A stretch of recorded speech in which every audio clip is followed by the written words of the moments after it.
Thank you very much. I am very sorry that I can't be with you in Seoul. It's one of my favorite cities. But California is in a mess, so I'm staying home today.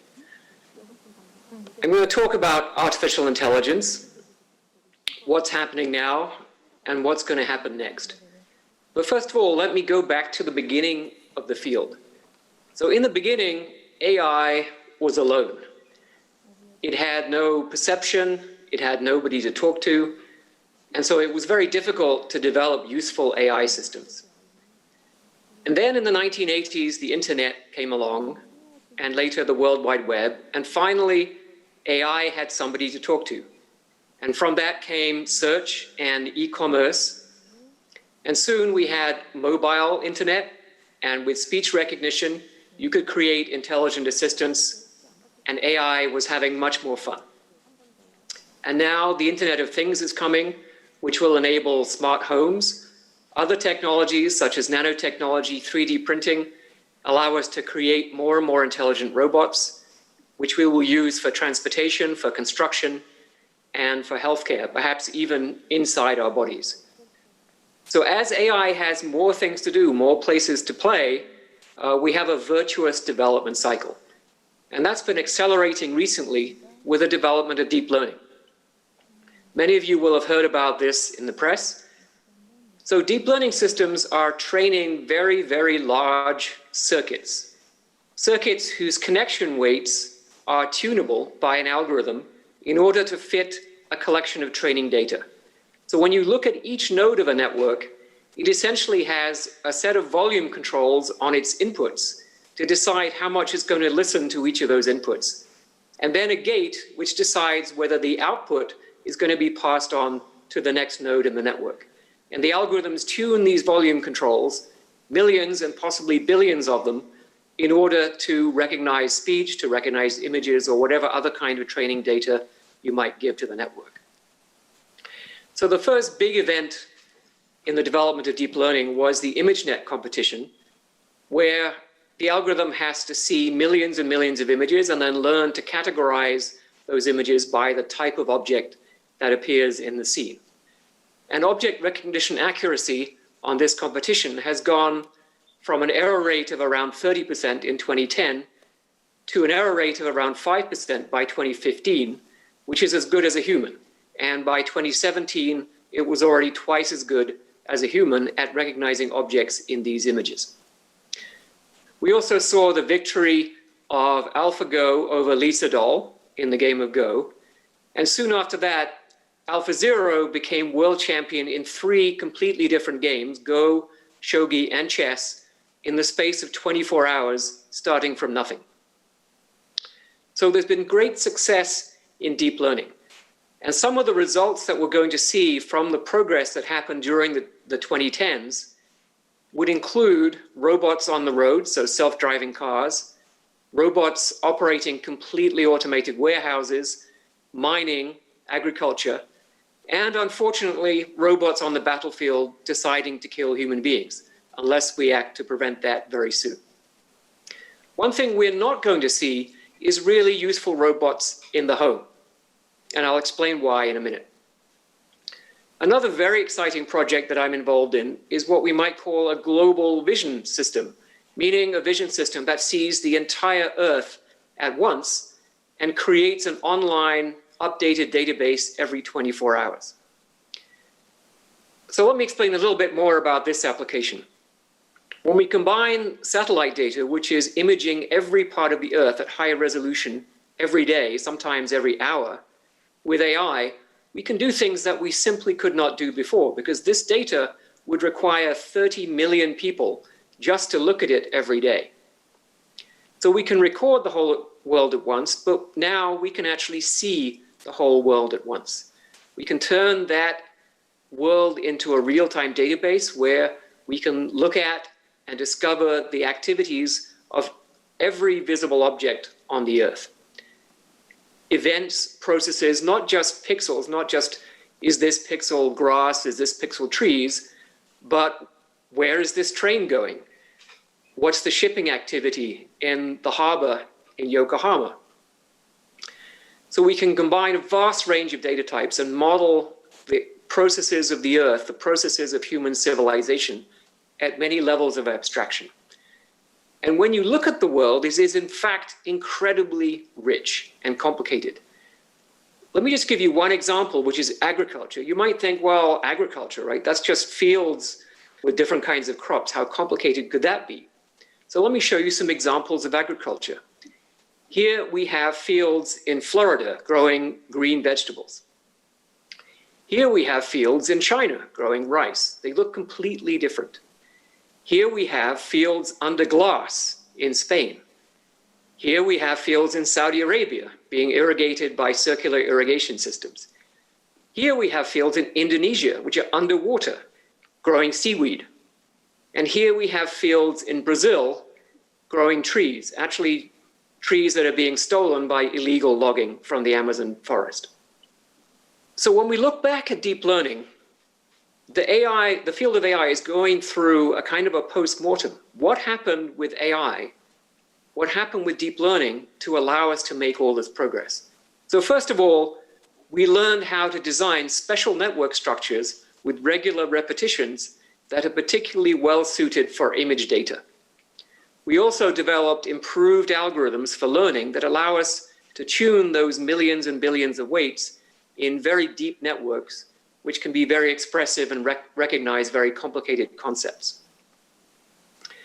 We also developed larger and larger training data sets. That was the point of that ecosystem that I showed you earlier. And finally, we have incredibly powerful computing machines. So one TPU pod, that's a tensor processing unit pod that Google uses for its machine learning, is 10 to the 17 operations per second, or about 10 million laptops in one computer. Put another way, this is more powerful than the human brain, even if the human brain could activate every one of its neurons at maximum speed. This exceeds the capacity of the human brain. Unfortunately, the availability of these large data sets and these very, very large machines is delaying the realization that deep learning is not enough to achieve our goals in artificial intelligence. Let me show you what I mean.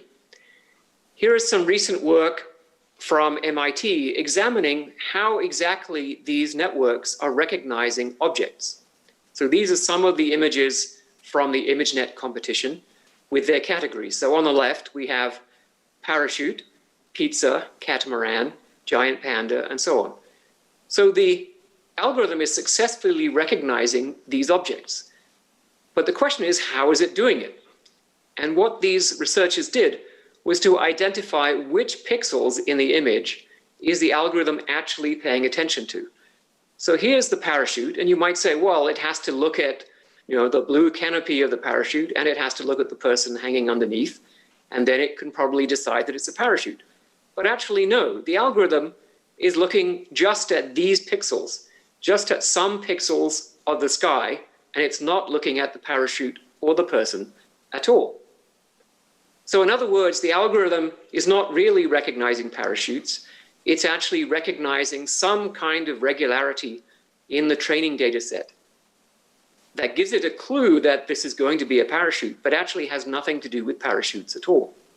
So this is very disappointing and concerning when we find out that in fact the learning algorithms are not learning what we think they should be learning. Here's another example. This is a video showing two simulated robots that have learned to play soccer. So the blue robot has learned to kick the ball into the goal. The red robot has learned to try to stop him. He's not a very good goalkeeper, but at least he's getting the idea. What's impressive about this is that these robots began life just a few hours before as newborn babies. In fact, even less physically capable than newborn babies. And in 2 hours, they learned to stand up, they learned to walk, they learned to find the ball, they learned to kick the ball. And if your baby did that 2 hours after it was born, you'd be very impressed. You would be calling up the local soccer team to see if he could be signed up. So when people saw this, they thought, wow, we really have achieved an incredible learning capability. So some students in my lab tried a somewhat different program. What they did was they retrained the red goalkeeper to be more effective at stopping the blue soccer player from scoring. So let me show you that other video. So we didn't change the blue program at all. What happens is the red goalkeeper falls over and waves his leg in the air. And now the blue soccer player is completely unable to play soccer at all. He's forgotten how to play, even though we did not change the program at all. So in fact, what we show here is that what we thought was two people playing soccer was actually more like two people who had learned to dance together. And when one of them stops dancing, the other one no longer knows what to do at all. So we have been over-interpreting the capabilities of machine learning systems for at least the last 10 years. So I actually think that the pendulum will swing back and we will have other methods for doing artificial intelligence and machine learning, possibly in combination with deep learning. One of those methods is called probabilistic programming. And that's a big word. And what it means is combining probability theory, which is how we deal with uncertain information and chance, with either first-order logic or with general-purpose programming languages. And that produces what we call a universal or a Turing equivalent formal language for probabilistic modeling and learning and reasoning. So there's a lot of complicated words in what I just said, but what I'm talking about is a very, very, very powerful technology for expressing knowledge as well as learning from data. So let me illustrate that with an example. The Global Seismic Monitoring System for the Comprehensive Nuclear Test Ban Treaty, which in South Korea is a very important treaty. It's supposed to prevent nations from testing nuclear weapons. Part of the treaty is a network of about 150 seismic stations, some of them in South Korea, which collects data in the form of these small seismic vibrations from all over the world and sends it to Vienna, where we ask a question. What happened today? What seismic events took place? Where were they? When did they happen? How big were they? How deep were they? And at the end of that, at the end of every day, we produce a bulletin saying these are all the events that happened, and this is where they were, how big they were, and so on. And we flag the ones that might be nuclear explosions. And to do that, we use a model, a mathematical model that describes in this language the geophysics of event occurrence and signal transmission and detection, and all of the seismic noise with which the Earth is generating all the time. So when we combine the evidence and the model, we can answer the query using probability calculations. So here is the model in a probabilistic programming language. I'm not going to go through it line by line, but a geophysicist can read this very easily, and it took us only half an hour to write. And this is the new monitoring system for the Comprehensive Nuclear Test Ban Treaty. And here's some results from when it was running in 2013. I was actually giving a talk when the DPRK tested a nuclear weapon on February 12th. And a few days later, the world's geophysicists announced their estimate for the location of that nuclear test. In real time, our NetVisa system estimated this location. And then later on, we discovered the tunnel entrance to the nuclear testing facility from satellite image data. We're also using this technology to work on the pandemic. I wish we had started this 10 years ago, but we didn't. We're doing it now in a hurry to try to build probability models that allow us to combine pandemic information all the way from national and regional aggregation data down to the motion of individuals. So working with MIT, we are trying to use this technology to help the MIT campus as well as the Berkeley campus reopen when that becomes possible. So probabilistic programming is an area that's grown dramatically over the last few years. It's gone from nothing 10 years ago to about 2,000 published papers every year last year. So if I look ahead and say, what do we expect to see in the 2020s, and what results will that have for the world? Whereas the 2010s was really the decade of perception, I think the 2020s will actually be the decade of language. And one reason is that the combination of deep learning and probabilistic programming technology allows us to build systems that really understand the content of language. And since language is how humans communicate, and since communication is a huge part of the human society and the human economy, then this is extremely important. With language, we can finally communicate with those robots that we will have in our homes. We can have education systems that can actually talk to us, that understand our questions and understand what they're teaching and can have a conversation with the student. We can have intelligent assistants that understand enough about our life to actually be useful to us rather than just for buying things. And we can have systems that actually read everything the human race has ever written and can do that before lunch.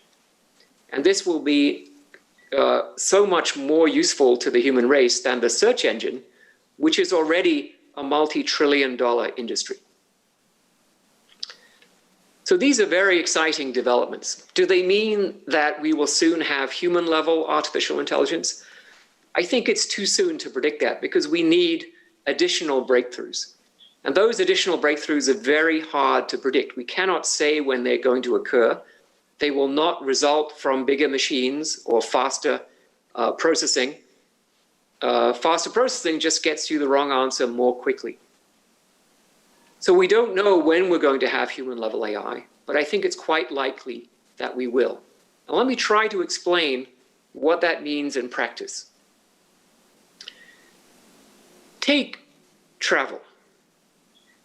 If you wanted to go to Australia in 1800, it would cost you, in modern terms, about $1 billion. It would take you 10 years, you would need hundreds or thousands of people, and you'd probably be dead before you got there. So travel to Australia in 1800 was not a service. Now, travel is a service. In 2020, I take out my cell phone, I pay $1,000, which is essentially nothing in comparison, and tomorrow I can be in Australia. That is, if they allow me in from California. And I'm probably going to be alive. So we have travel as a service, essentially free, essentially instant. In the future, with general purpose AI, it will be everything as a service, or XaaS. And we'll be able to apply the same cost reduction to everything, things that currently are very expensive, that use large numbers of well-trained people, for example, organizing and running a conference like the one you're in, but also building houses and schools, hospitals, roads, teaching children, training surgeons, and so on. All of these things take a great deal of well-trained and expensive human expertise. So what we'll see actually is regional or possibly even global AI systems. Think of the AI system not as a robot, but as a global network. And that global network controls physical extensions, which could be legged robots, winged robots that fly around, wheeled robots that deliver very large quantities of goods. And that combined system has expertise in every one of these areas and can do essentially whatever we ask it to do. So the benefits would be enormous. We could, for example, easily lift the living standards of everyone on Earth to what we in the US or in South Korea would consider to be a respectable level. And that would be about a 10-fold increase in the GDP of the world. And that would be a $13.5 quadrillion net present value. So you don't see that Q very often.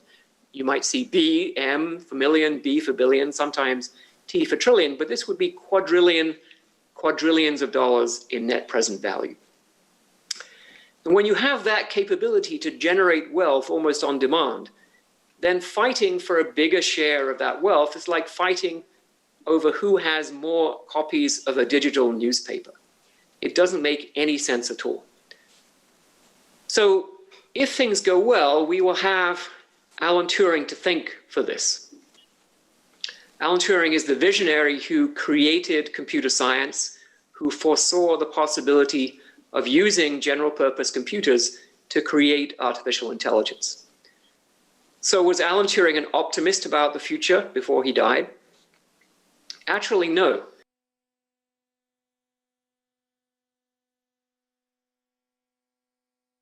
Thinking method had started, it would not take long to outstrip our feeble powers. At some stage, therefore, we should have to expect the machines to take control. So this is a very pessimistic message, and in fact, Alan Turing never offered any solution to this problem. So I've been thinking about this problem. I don't have time to explain the solution to you, but I recently wrote a book called Human Compatible, which will soon be out in Korean. I proposed a solution to how we humans can retain control over machines that will inevitably be more powerful than us. But we have to retain control over those machines forever. And I believe there is a way to do this. If we succeed in that, then we have a second problem.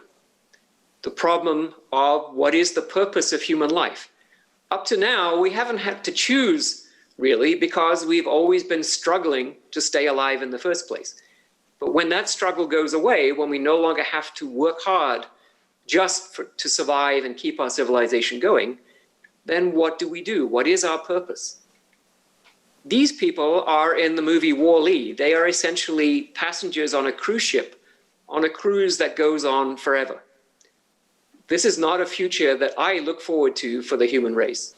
So we have to think very hard and very soon about what our purpose is and how do we fulfill that purpose and retain our autonomy, our vigor, and our civilization as AI becomes more and more powerful. So to summarize, I've made 3 points. First of all, that AI is making rapid progress, and that progress will create enormous potential to benefit the human race. There are still many technical challenges that we have not solved. There is lots and lots of AI research to do, and it may well take decades. It could even perhaps take centuries to solve all of these problems. But if and when we do solve them, then our success will raise 2 very important questions. One, the question of control. How do we retain control over AI, even when it's more powerful than we are? And the second is, what is our purpose as a human civilization, and how do we fulfill it? Thank you very much for your attention.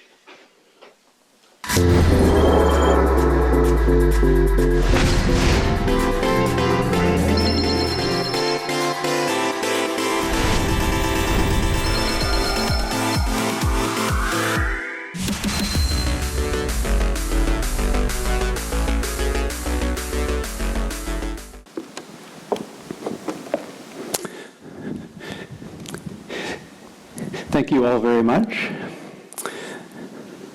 So let me begin by generalizing the problem to something even beyond AI, to an experience we have all had many times in our lives of simply driving along a road. And almost always in our life, we know that around the bend, we're not certain what will happen, but we think we know what will happen. So it's safe to daydream and think about what will happen even later on or in the past. And now, of course, we're living through a period when that safe assumption has fallen down and we have to deal with the pandemic. But we should realize that whether we call it a black swan or whether we call it everyday life is just a matter of semantics. We always knew, even before the pandemic days, that there might be a truck around the bend. There might be a child crossing the street around the bend. There might be an attack. You might have to sneeze and lose control over the wheel and lose the turning around the bend. So we all know that the future is unpredictable, and now we're confronted with it even more strongly. And we have to think, we're driven to think, how can we, in our science and in our technology, plan for these events? So why am I standing here to tell you about this? I have to tell you I'm a very slow learner. I spent 30 years in a university in the United States, and only after that very long time of 30 years did I graduate. And I was very happy to be asked by South Korea to come here and start one of the centers for basic science, the Center for Soft and Living Matter. This was a little over 5 years ago. So I come to you from the perspective of having lived most of my life in the United States and now half of a decade, a little more, in South Korea. And what I've learned about the history of South Korea, let me summarize to you in one slide. This is this country within living memory, devastation and great suffering.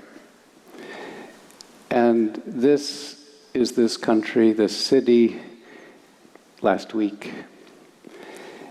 And again, the same people have both memories in their minds.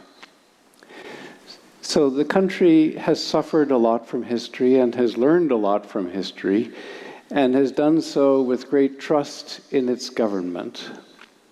And part of the national character is to take these two items from experience and put it together into an attitude towards the future, which is, perhaps you can say, to not see problems around the corner, but instead to jump ahead from what might appears to be a problem to a solution. And that's part of the reason that we're assembled in this marvelous hall today. And the country has been very well appreciated around the world recently. Countless headlines, how South Korea became the poster child for virus control, and then the subheading, without losing its economy or its democracy. That's our key subheadings. And many others. The Korean government becomes the envy around the world, a small country, but an envy of much bigger countries. And I, with my US connections, find more and more often emails like this one that arrived a few days ago, that how did you know that you should come to South Korea at this time in history? So, how is this possible? How is it that Korea, with this history, has done so well in facing our current challenge? And part of it is the culture and the politics that I alluded to a moment ago in the history of Korea, but I won't say anything more about beyond this. And I want to begin by calling attention to two technologies that have made it possible: the tracking of cases through cell phones and the testing of cases very quickly and very effectively. So how is it that these technologies could be brought into the battle so quickly and so effectively? So let's say we are the government and we're trying to plan a response, plan the technology for cell phone tracking, which will require GPS synchronization between to find the location of different cell phones. Who could have known that this would require identifying an unsuccessful, obscure physicist 100 years ago, who was thinking about obscure questions of relativity? But nobody at that time could see the connection between clocks that he was thinking about and the need 100 years later and more to synchronize clocks and discriminate subtle, ephemerally tiny differences in time between different items at different locations, and in this way do our part to fight the virus. It was a discrimination between cause and application that nobody, not even Einstein, could have foreseen. Another example is PCR, polymerase chain reaction, on which we rely for nucleic acid detection. This stems back to somebody who had great trouble getting along with people. He fought with his peers, he fought with his coworkers, he fought with his bosses, he was not a happy member of the company in which he worked. He was not carrying out the objectives of his company when he made his great discovery. His bosses were not convinced when he produced his discovery. His discovery was not tested because nobody, including him, knew that it would be so important. And of course, before many years had passed, he received the Nobel Prize and left the company. So here, what objective was met in meeting the PCR invention? Nobody's objective. It was this man, this misfit in society who had a good idea and somehow made it happen. So what these two examples have in common is that these technologies on which this week we rely were not designed to solve a problem. And yet they existed. They were on the shelf. And we, as a society, knew that they were on the shelf, and we applied them very quickly and very effectively. They were necessary, but they were not invented to solve this problem. And now let me give you more examples of what I'm talking about. So I told you earlier that I came to Korea as part of the Institute for Basic Science. So what does that mean in practice? So here are two of the group leaders that we have in our structure. And I want to explain to you why their stubbornness is so useful today. So here is one of them. He has a very good pedigree with a bachelor's degree from Yale and a PhD from Harvard. And a long time ago, before it was possible, he had the dream of putting organic chemists into the memory of a computer so that computers would be more effective and certainly quicker than people could be in designing pathways towards useful chemicals. So he took his idea to his teacher, and his teacher said, "This is the stupidest idea he had ever heard. Don't waste your time on it." And he should have listened to his teacher because his teacher had a Nobel Prize.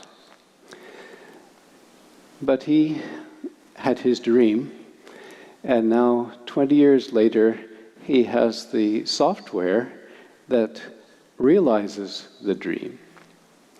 So during the pandemic, he very quickly, he has this machine that's a little bit like a chess machine or an AlphaGo machine, but it's more complicated. The problem is intrinsically more complicated because in chess and in AlphaGo, the moving pieces are given and the rules of the game are given.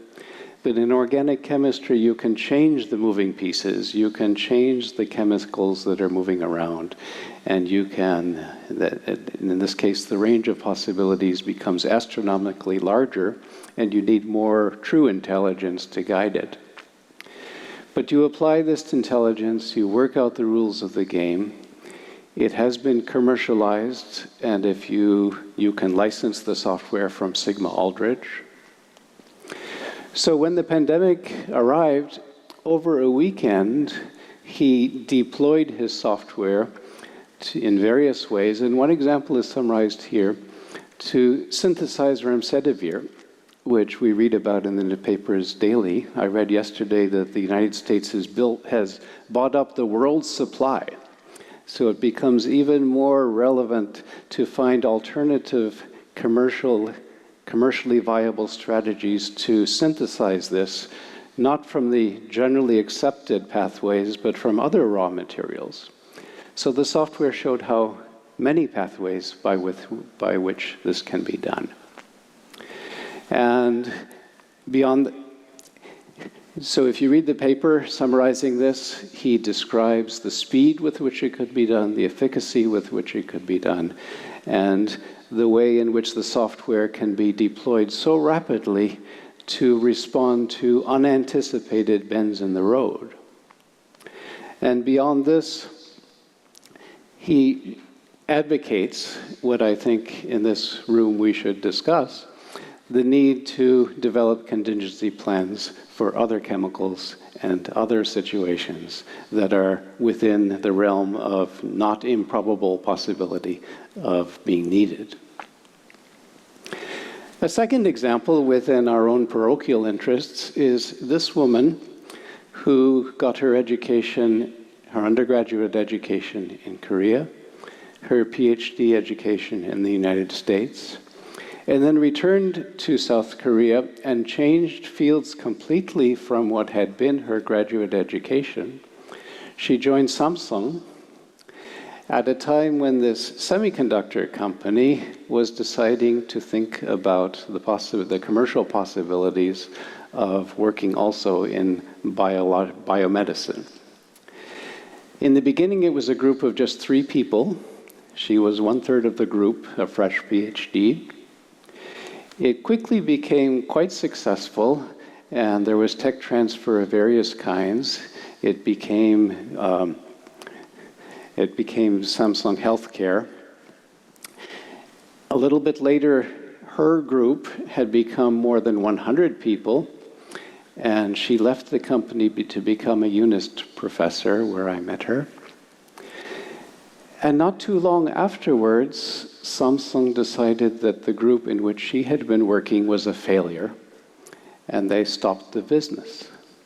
And it was a failure commercially from the point of view of the Samsung objectives, but the usefulness from the point of view of medicine, biomedicine, nanomedicine, had fortunately not been lost, because within the IBS structure, she continues to deploy these and offshoot technologies to be useful. So it is today continuing to change the world, although commercially it was not viable at the time. She applies it to these liquid biopsy technologies, to cancer detection.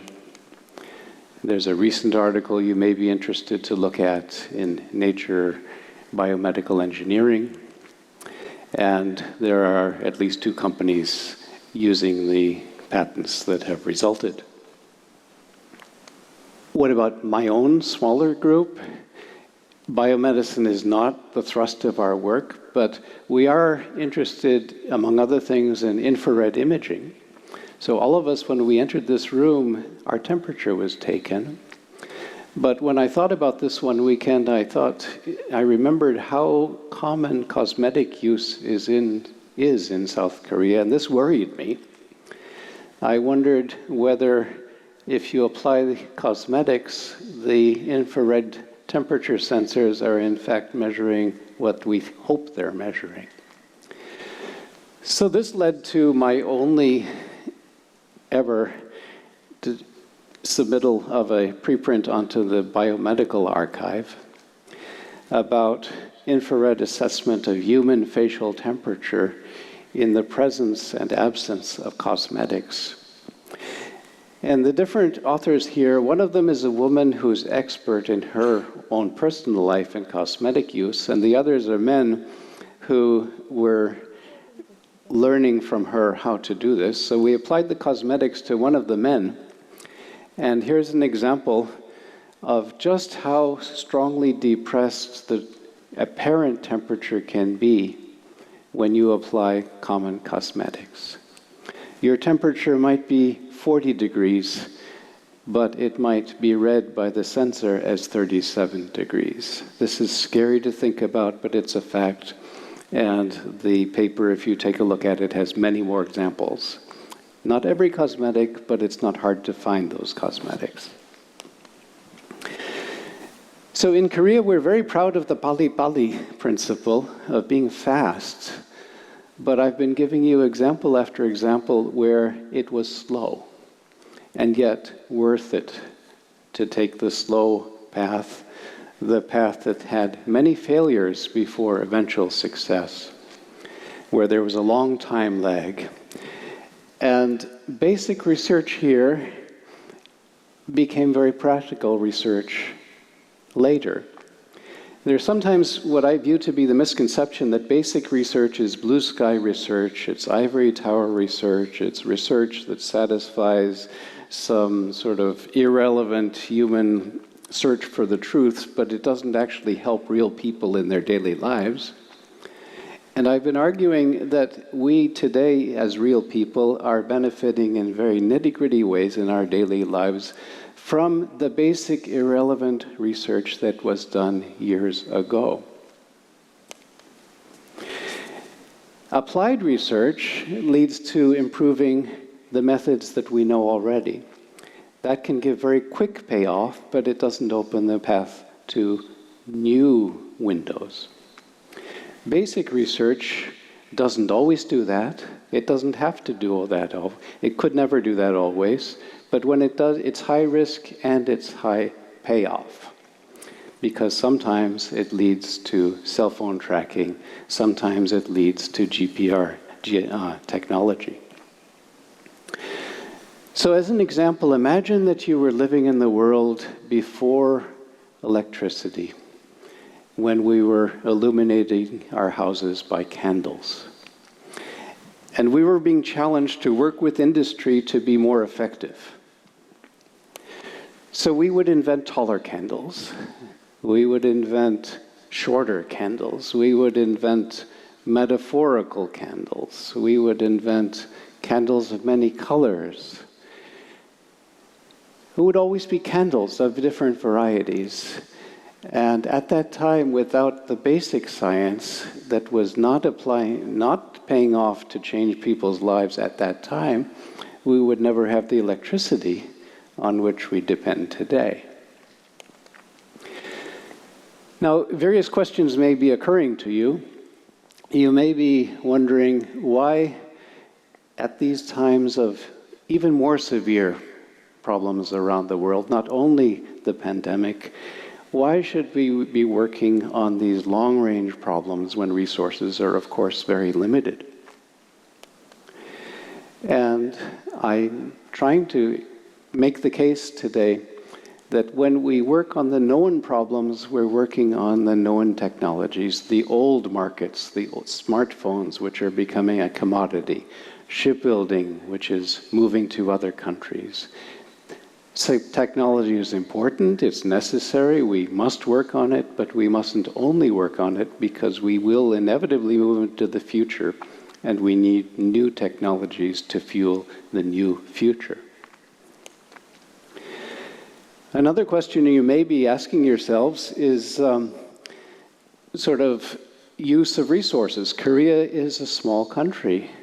Why not let the bigger countries do the basic research and we, as a smaller country, simply capitalize upon it? And there are many reasons I disagree with that, and one of them is summarized here. We don't want to be like North Korea. We have higher aspirations than that. We live in a world where the future is always uncertain. And the quote here comes from a newspaper reporter who loved to follow horse races. So in some sense, the different countries in our world are in horse races, and you are probably most familiar with the flags that are top three here in this slide. You may not recognize the bottom two, but they are from Switzerland and Singapore. And I think it's worth today reflecting on this Swiss and Singapore models because, like South Korea, these are small and remote countries sandwiched between much larger neighbors, and you may think struggling for survival. But see what the approach they've taken. Singapore, with a population of only 6 million people, has in a very short time established world-class research universities. And Switzerland, with a population of only 9 million people, has not only world-class universities, but 28 Nobel Prizes. So there's no rule of nature saying that if you're small, you can't have Nobel Prizes. There's no rule of nature saying that if you're small, you can't contribute to the world. There's no rule of nature saying that if you're small, you can't contribute to changing the world. And we are, in South Korea, I think, changing the world because we have a competitive advantage. There is internationally hunger for what South Korea offers in the Institutes for Basic Science. It's a quality of human nature to want to understand the world, and progress in other countries is currently held back by insufficient opportunities to work on these problems. So people want to do it, and they want to come to South Korea to do it. And this is leading to an inverse brain drain. People like myself and much better people who are younger are coming to South Korea to join you. And conversely, the problem of the past that so many of the best South Koreans would leave South Korea for the US and Europe is starting to change because South Korea is becoming more attractive as a place in which to plant your roots and not become an immigrant from it. And finally, there's widespread buy-in, not only from the national government, but also the local government. And at my university, UNIST, we certainly enjoy advantages from this, and I know at many other universities all over South Korea. So finally, let me lead you with this, which you, the Koreans, can read better than I. I've tried to give you my thoughts of how we can plan for the unknowns in the world, how we can respond quickly to emergencies when we don't know what they will be, how we can prepare scientifically for this happening in the future. Yes, this is not a black swan. We have to plan for the ubiquity of black swans of different kinds. And part of it, which I haven't said enough today, is the need to educate young people to lead this in the future. Thank you for your attention.